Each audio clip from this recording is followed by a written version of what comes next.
Baseball is back, baby. MLB and MLBPA reached an agreement on a new CBA, and now it's time to play ball with Steve Buchanan, who tweeted last night at DraftKings that he is useful again. So, Steve, first off, just like a quick reaction, are you surprised that they were able to reach an agreement here and salvage a 162-game season?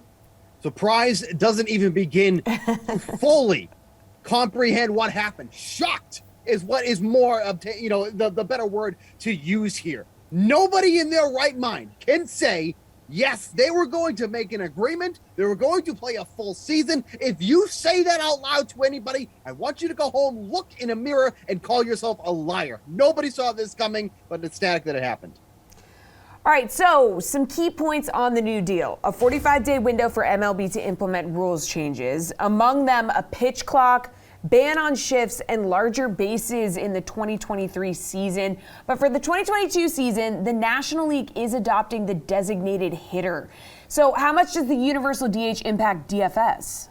Absolutely massive. I mean, you got to think about all these prolific players and hitters that can go to the National League. Like, it was only an American League thing, basically forever. And we don't have to suffer through watching these pitchers try to hit and attempt to hit. Some of them don't even go up there and swing the bat. But from a DFS standpoint, some of these guys that are on the bench in the National League are going to be able to hit or have like a full-time role. Guys like Adam Duvall over with the Braves is someone that comes to mind. But this is huge for DFS, especially because you can get some of these guys in there. You don't have to worry about pinch hitting or anything like that. So this is going to be a massive change for DFS as well. Okay, so Steve, they also agreed to expanding the postseason to 12 teams. So which teams could benefit from that?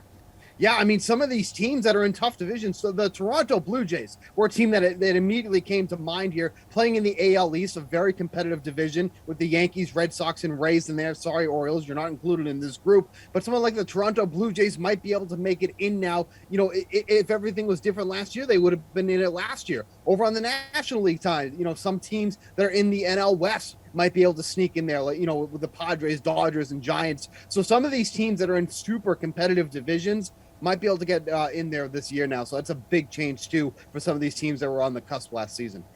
Okay, so now free agency is going to open again, right? So what are some of the big storylines that we should be following? People were ready for deals to start happening last night.